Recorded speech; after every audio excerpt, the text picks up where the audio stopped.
penilaian pahlawan itu siapa, ya kan? Tergantung pada generasi yang akan datang. Dan karena itulah tugas kita, di samping memperjuangkan keadaan supaya ini lebih baik, juga membangun kader-kader baru, ya kan? Mewariskan nilai-nilai baru. Kalau nilai-nilai baru yang akan datang itu sesuai dan sama dengan nilai-nilai kita, insya Allah kita akan masuk dalam kategori yang disebut pahlawan itu.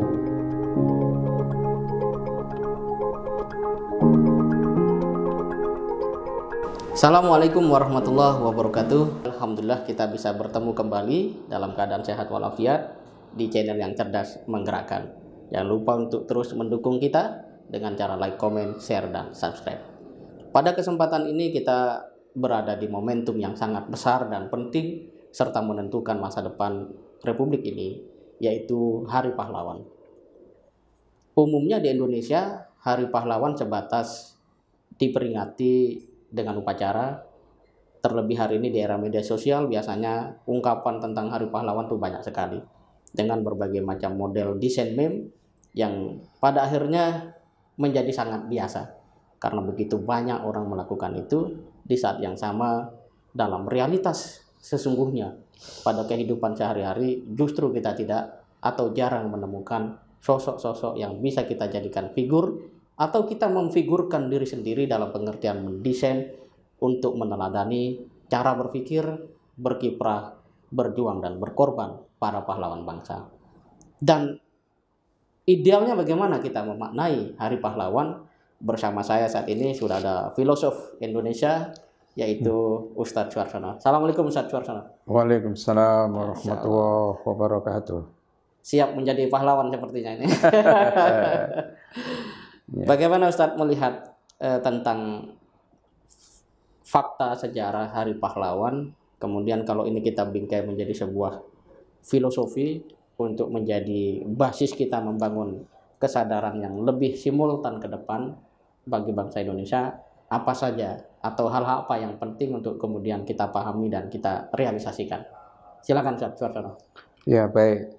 Saya kira kalau kita berbicara tentang Hari Pahlawan, dan itu menjadi sangat biasa tadi seperti dikemukakan, karena bentuknya hanya biasanya ritual-ritual atau dalam dunia sekarang pakai media sosial itu, yang sebetulnya sangat penting kita pahami ya apa sebetulnya makna pahlawan itu sendiri. Ya, sebelum kita bisa untuk memberikan starting point yang baru, bagaimana tonggak sejarah baru itu akan dibangun di Indonesia yang akan datang. Ya, kalau kita sebut pahlawan, pada dasarnya dalam pengertian yang sangat sederhana adalah orang yang mampu mentransformasikan dari sebuah keadaan yang kurang baik menjadi lebih baik, atau dalam konteks ketika ada serangan dari luar atau musuh dari luar, dia bisa mempertahankan yang baik itu. Dan dalam suatu bentuk pengorbanan, sudah barang tentu, baik hartanya, pikirannya, bahkan kehidupannya. Ya, karena itu orang yang sampai pada kadar seperti itu biasanya disebut sebagai pahlawan. Ya, kalau kita melihat seperti bagaimana pada masa-masa kemerdekaan dahulu atau bahkan sebelumnya, banyak orang menjadi pahlawan ya karena mereka berjuang untuk memperoleh kemerdekaan, ya, dan karena itu disebut sebagai pahlawan untuk mengenyahkan penjajahan dari bumi Indonesia, kan begitu. Nah, dalam konteks seperti itu, ya, mempertahankan kebaikan itu adalah pahlawan, tapi tidak hanya cukup mempertahankan saja, dia siap untuk berkorban, kan begitu. Betul. Nah, sama seperti bagaimana mengubah keadaan yang ada di hari ini dengan situasi yang diinginkan lebih baik, ya, bukan hanya bekerja dan lain sebagainya, tetapi juga menunjukkan tingkat pengorbanannya. Ya, kalau mereka siap dengan pengorbanan itu, ya itulah yang disebut sebagai pahlawan itu. Nah, dengan cara seperti ini kita ingin lihat gitu ya, ke depan itu ya seperti apa. Kan diharapkan pada tantangan seperti apa, perubahan ke arah mana yang harus tidak kita tuju, dan penataan mental kita untuk melakukan transformasi itu, perubahan itu, sehingga apa yang ada sekarang akan lebih baik di masa-masa yang akan datang dengan pengorbanan juga. Baik. Sangat kompleks sebenarnya ya, kaitan dengan hadirnya sosok pahlawan. Ya. Di mana memang secara individu ada satu kesiapan diri dari segala-galanya, A sampai Z itu ya. Dari pikiran, waktu sampai kehidupan. Nah, yang menarik tadi ada kata penataan mental, Pak. Nah, apa yang dimaksud dengan penataan mental itu? Dan kalau kita ambil misalnya salah seorang pahlawan bangsa Indonesia, mungkin Ustadz punya yang favorit, itu bagaimana pola kehidupan yang dipelajari oleh mereka, dan mereka di dalam mempersiapkan diri untuk melawan keadaan, mengubah keadaan menjadi lebih baik itu? Ya, baik ya. Kalau kita dengan nilai-nilai Islam, ya, dengan nilai-nilai Islam yang saya maksud dengan penataan mental itu ya ketundukan kita dengan nilai-nilai Islam, ya kan? Karena dengan seperti itu mindset itu terbentuk. Nah, dari mindset itulah kita bisa memberikan penilaian seperti apa sebetulnya keadaan yang ada pada hari sekarang ini, ya, dinilai dengan standar nilai Islam itu sendiri, ya kan? Nah, seorang yang punya nilai-nilai Islam, ya, itu biasanya juga visinya juga Islami. Ya, keadaan seperti apa yang ke depan itu yang akan menjadi Islami itu. Nah, dengan cara seperti itu, mental kita itu siap. Ya, itu berbeda dengan orang ingin melakukan sesuatu karena kepentingannya. Ya kan? Sekarang kan banyak istilah, ya, kalau kita ini berjuang untuk bangsa dan negara, misalnya kan, tiba-tiba dia bisnis, misalnya PCR, ya kan, dia itu kan kepentingan semua, bukan dalam rangka berkorban, ya kan, bahkan dalam konteks tertentu ngibulin itu loh, menipu, ya kan, mestinya itu harganya tidak semahal itu menjadi murah atau seperti apa. Kalau seperti itu disebut pahlawan, penuh itu Kalibata itu, ya kan? Sebetulnya nggak memenuhi syarat. Dan memang banyak, ya kan? Klaim siapa yang pahlawan sangat tergantung pada siapa yang punya otoritas untuk menentukan siapa dia itu pahlawan, ya kan? Kalau kita melihat seperti akhir-akhir ini ada isu nama-nama pahlawan Islam dihapus dari entry kamus di Indonesia, kamus sejarah di Indonesia kan, kelompok Islam tidak. Lalu muncul nama misalnya DNID, ya enggak? DNID jelas komunis. Loh, kalau begitu siapa yang menulis ini? Ya itu sama, identik berarti, ya kan? Karena nilai-nilai dialah yang sepertinya diperjuangkan oleh DNID itu. Nah, itu untuk penilaiannya. Kemudian kalau saya disebut misalnya sosok yang cukup bagus, misalnya Hatta. Ya, Bung Hatta ya. Bung Hatta. Bung Hatta ini kan mungkin orangnya tidak orator ya, kalem dan lain sebagainya. Tetapi menjadi menarik dalam lingkup seperti sekarang ini karena apa? Kebersihan dia untuk bisa membedakan antara kepentingan pribadi dengan kepentingan bangsa dan negara, ya kan? Satu kehidupan yang pernah kita dengar misalnya bagaimana dia merahasiakan sebuah keputusan supaya keluarganya tidak mengambil kepentingan dari keputusan negara itu betul-betul disimpan habis itu. Pada saat menaikkan harga emas atau masalah sunring, masalah keuangan, ya kan, itu terjadi sehingga keluarganya ikut rugi. Nah sekarang malah enggak. Ini tahu ini nanti PCR mau dibikin, misalkan tes ini.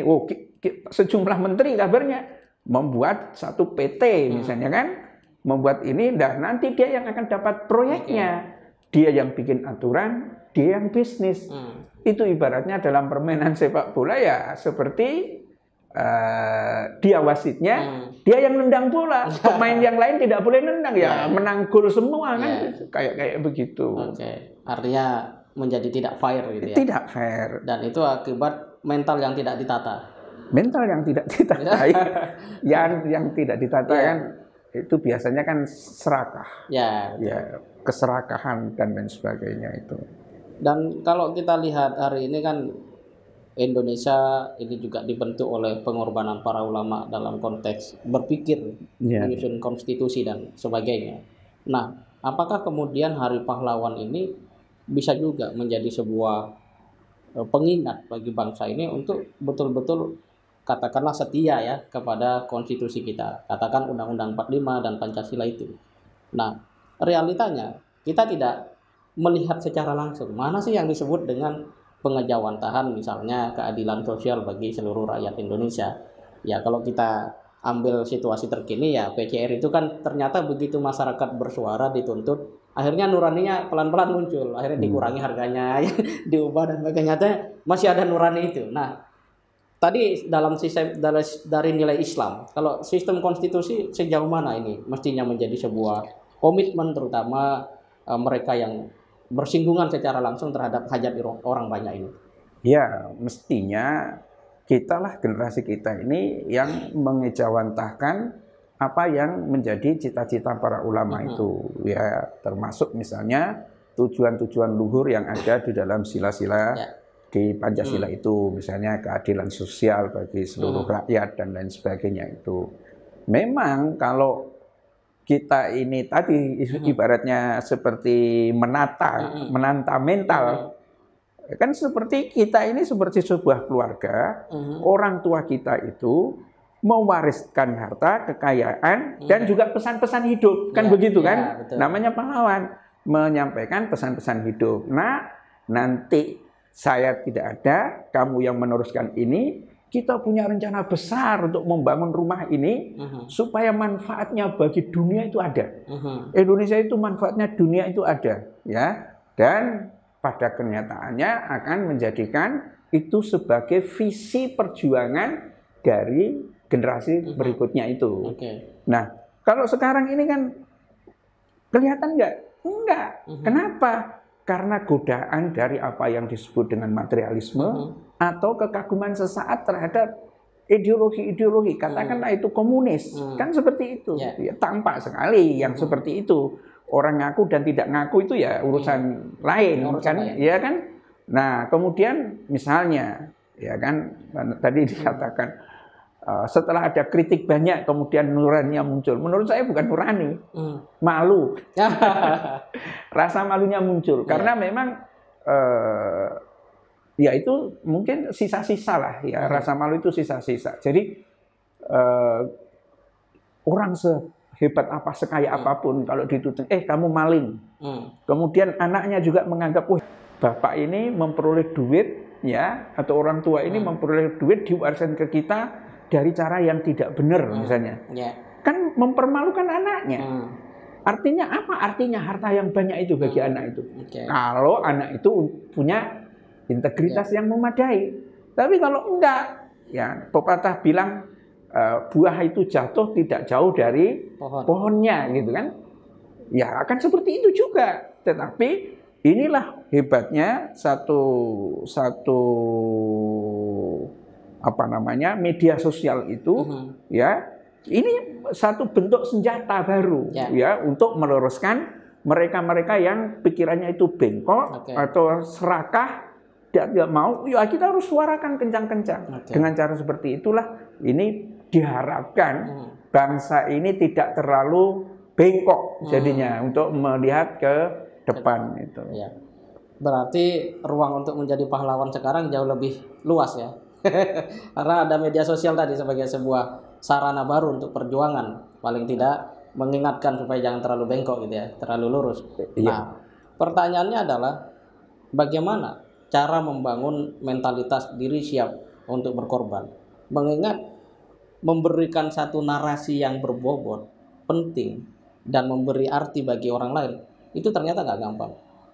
Faktanya sederhana, orang cenderung lebih mudah untuk marah-marah, mencela dan sebagainya. Nah, ini kita transformasikan pada diri sendiri untuk siap jadi pahlawan dengan perangkat era digital seperti sekarang. Bagaimana pandangan Sarsono?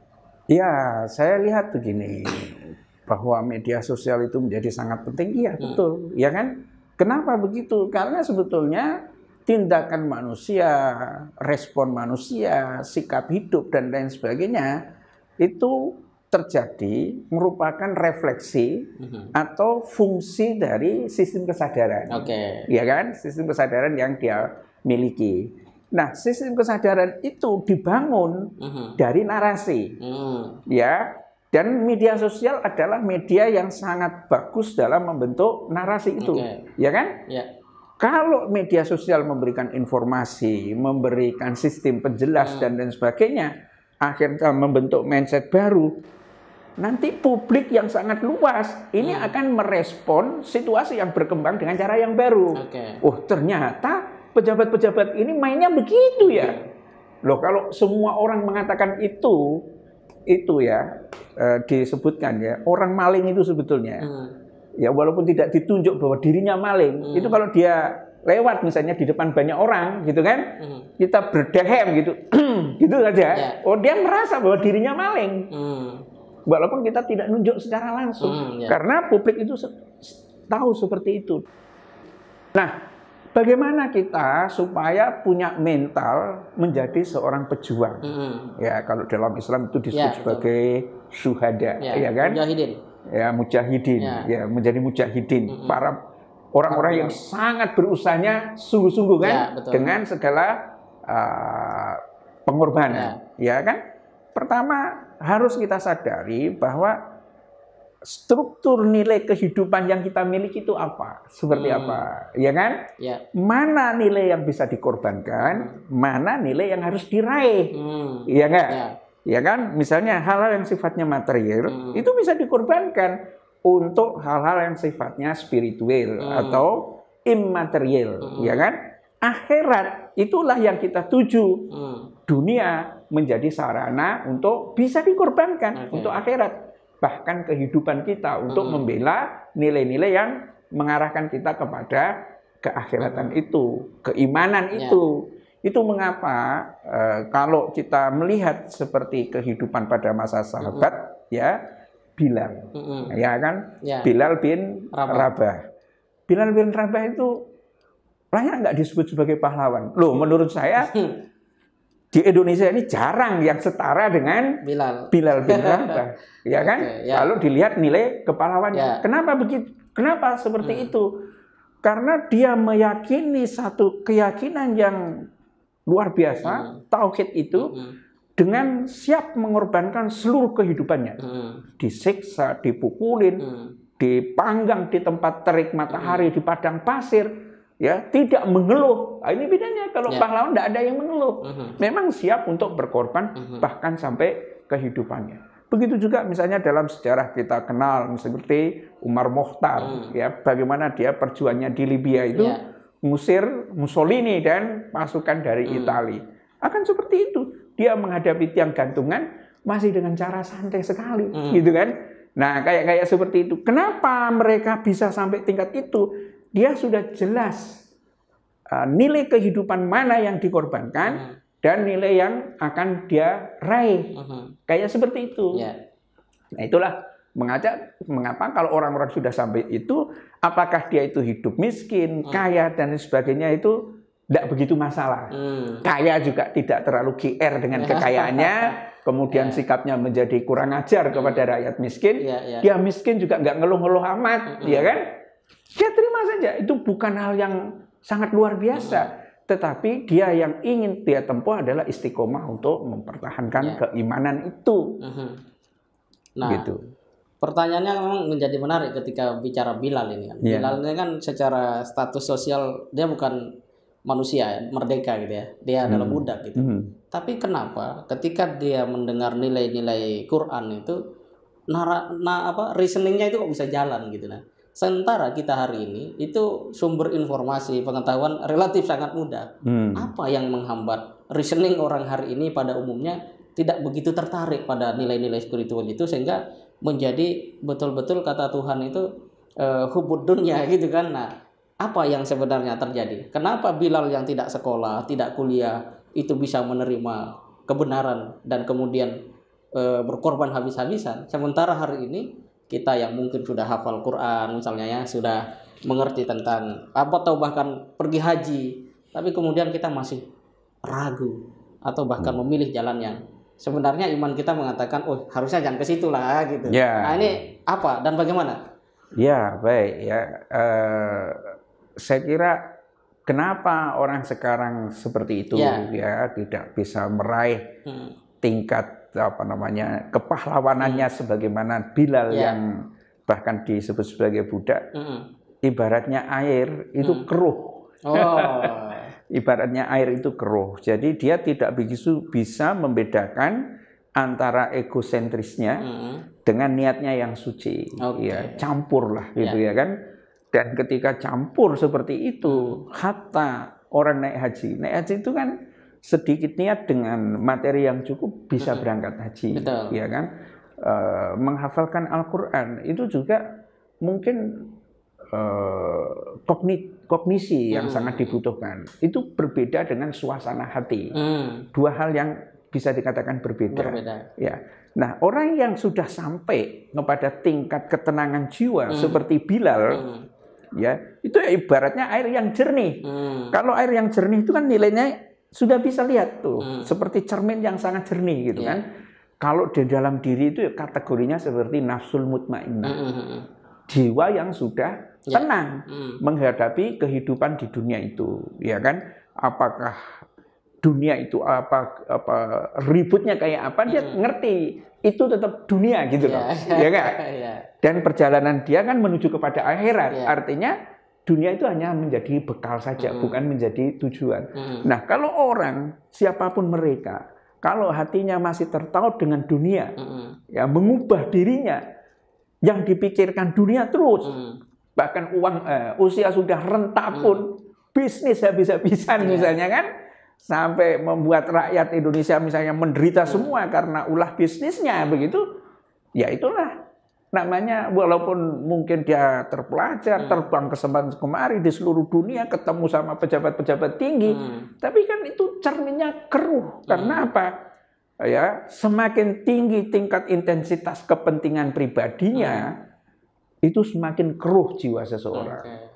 Ya, ya betul, seperti itu. Ya kan, semakin tinggi menjadi sangat sederhana sebenarnya. Ya, dan apalagi kalau dia betul-betul didominasi oleh apa yang dilakukan oleh pretensi pribadi atau kelompoknya. Ya sudah habis tuh, gelap itu dunia itu, sehingga dia tidak bisa membedakan apakah langkah-langkahnya itu masih punya standar moral atau tidak, sampai pada tingkat itu. Nah, sementara orang-orang setingkat Bilal yang mungkin kepentingannya tidak muncul, kepentingan pribadinya, karena dia pengen hidup itu seperti yang diajarkan oleh Allah kepadanya, ya terkendali kan, jiwanya itu tenang itu. Seperti diserukan di ayat itu, di surat Al-Fajr kalau tidak salah. Ya Tuhan nafsul mutmainnah. Ya, ya Tuhan nafsul mutmainnah, irji'i ila rabbiki radiyatan mardiyah, fadkhuli fi ibadi wadkhuli jannati. Kayak seperti itu.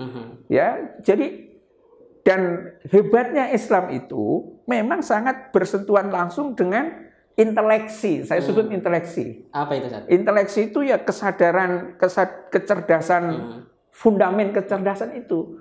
Bukan akademisi, bukan akademik dan lain sebagainya. Lebih tinggi.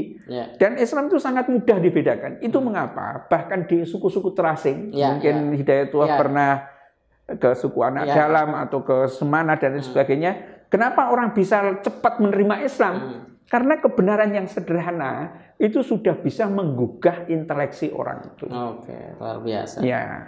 Inteleksi ya. Inteleksi. Luar biasa. Dan terakhir Ustaz, kaitan dengan apakah mungkin dan apakah pantas? Ya, walaupun kita jawabnya harus positif nanti pada akhirnya, adalah kita menjadi pahlawan. Kalau misalnya mungkin dan setiap kita ini adalah pantas untuk menjadi pahlawan, kira-kira apa yang penting diubah di dalam setting berpikir kita, termasuk di dalamnya adalah keseharian kita. Apa saja yang harus kita lakukan?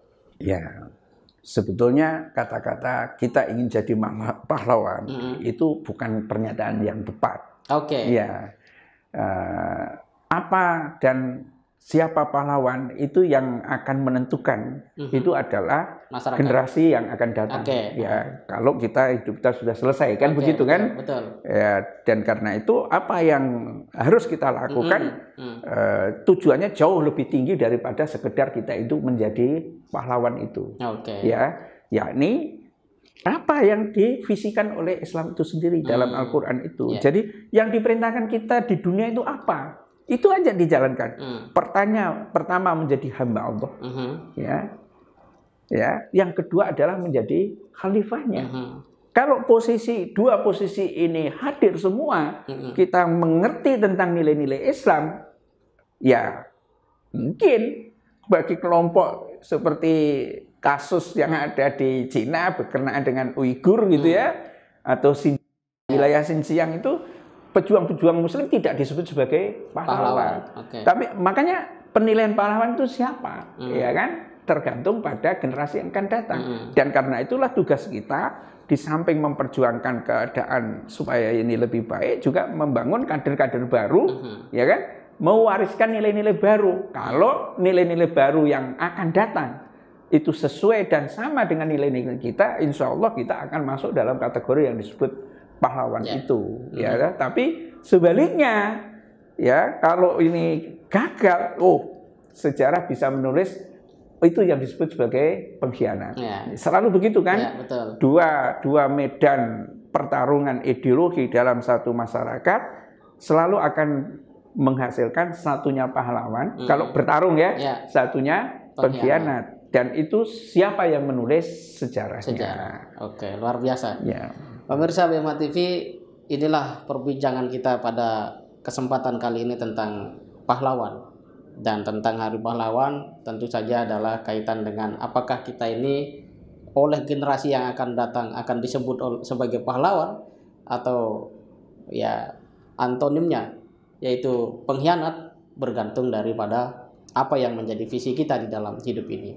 Kalau visi kita dalam konteks keindonesiaan sama seperti para pendiri bangsa, katakan tadi ada Bung Hatta, atau kita lebih jauh punya visi seperti Bilal bin Rabah atau Umar Mukhtar tadi disebutkan, maka insya Allah tanpa harus diminta atau diusulkan jadi pahlawan, generasi yang akan datang juga akan melihat itu sebagai satu hal yang berharga, dan karena itu akan diambil nilai-nilai kepahlawanannya.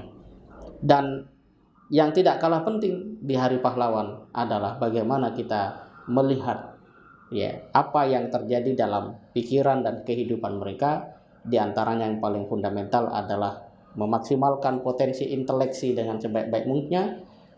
sebaik-baiknya, kemudian melakukan upaya untuk menata mental kita sehingga ada kejernihan jiwa yang kemudian ketika itu terjadi kita bisa bedakan mana kepentingan masyarakat, rakyat, bangsa, dan negara dengan pretensi pribadi yang pada akhirnya menjadikan kehidupan kita tidak begitu berarti dan menghadirkan justru apa yang dilarang oleh Tuhan, yaitu kerusakan. Insya Allah kita ketemu di dalam Bincang Mulia edisi berikutnya. Sampai jumpa. Assalamualaikum warahmatullahi wabarakatuh.